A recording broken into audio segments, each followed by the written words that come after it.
Magandang umaga, Pilipinas. Narito ang latest sa lagay ng ating panahon. Update muna sa LPA na minomonitor natin sa loob ng ating area of responsibility. Huling nakita ito sa layong 125 kilometers kanluran huyan ng Sinait, Ilocos Sur. Ibig sabihin po yung kanyang sentro ay nasa dagat malapit sa western boundary ng ating area of responsibility.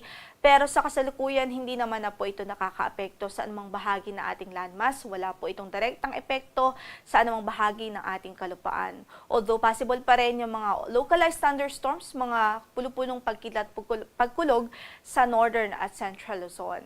Sa nakikita din po natin, based na rin sa ating latest analysis at forecast, posible po na yung LPA na ito ay lumabas na rin ng ating area of responsibility within the next 24 hours or within today din ho yan.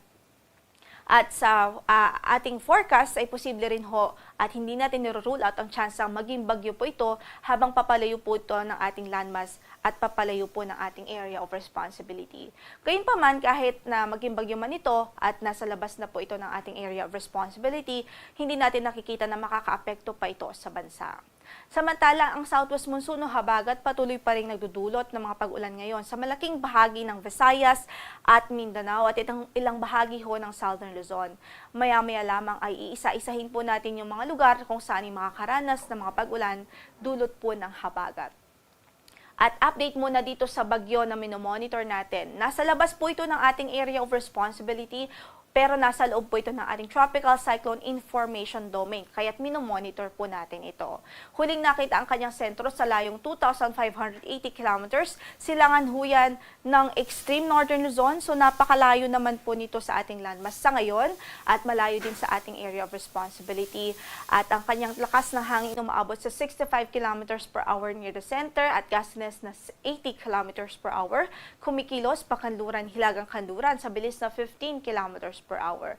Pero based po sa ating latest analysis at forecast, may posibilidad po na by Sunday o Monday ay pumasok po ito ng ating PAR o ng ating area of responsibility at kung sakali ay papangalanan po natin itong si Bagyong Fabian. Based na rin sa ating forecast at analysis, may posibilidad din na bago po ito pumasok ng ating area of responsibility or upon entry ng ating PAR, ay typhoon category na po ito dahil nakikita natin na itong bagyong ito ngayon ay nasa tropical storm pero sa mga susunod na araw ay unti-unti pa rin po itong lalakas.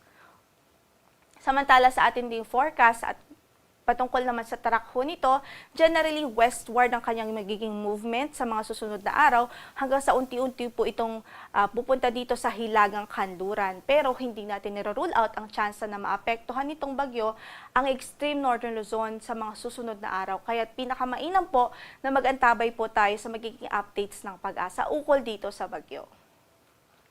Samantala para sa forecast natin sa araw na ito, maulap pa rin ang papawirin at mataas ang tsansa ng mga pag-ulan dito sa Bicol Region, sa Quezon Province, maging sa Mimaropa Region. Epekto po yan ng southwest monsoon o habagat. So magdudulot po ito ng mga kalat-kalat na pag-ulan at bagkidlat pagkulog sa mga na-mention po natin na mga lugar. Samantala dito sa Metro Manila naman, sa natitirang bahagi pa ng Calabarzon, ay asahan din po natin, maging dito sa Central Luzon, asahan natin yung mga bahagyang maulap hanggang sa maulap na papawirin at posible pa rin yung mga isolated, mga biglaang pagbuhos ng ulan na mga panandalian lamang din. Samantala sa Northern Luzon, asahan din natin ng mga localized thunderstorms dahil nga po yan sa mga posibilidad ng mga pagkidlat pagkulog.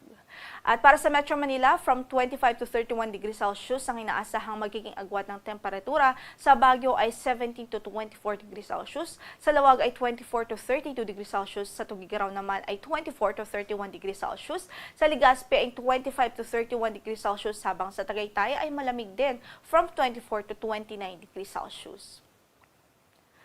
Dumako naman ho tayo sa Kabisayaan at malaking bahagi ng Mindanao. Sa Visayas, magiging cloudy o generally maulap ang papawirin at may mga kalat-kalat na pagulan at pagkidlat at pagkulog pa rin dahil sa habagat o southwest monsoon. Gayon din sa Zamboanga Peninsula, sa Northern Mindanao, Caraga Region at maging sa Davao Region, asahan din natin ang maulap na papawirin at tsansa po ng mga thunderstorms, mga pagkidlat pagkulog at mga kalat-kalat na pag-ulan dahil din po sa epekto ng habagat.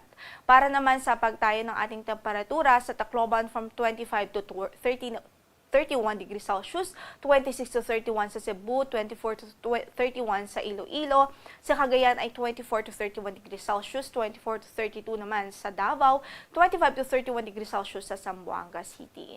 Again, sa mga na-mention nating lugar kung saan ay inaasahan nating magiging maulan sa araw na ito dahil sa habagat, such as dito nga po sa Bicol Region, Mimaropa, Quezon Province, dito nga po sa buong Visayas, Zamboanga Peninsula, Northern Mindanao, Caraga at Davao Region, huwag hong kalimutang magdala ng payong saan man ang ating lakad sa araw na ito at maging alerto din ho sa mga posibilidad ng mga pagbaha o mga localized flooding.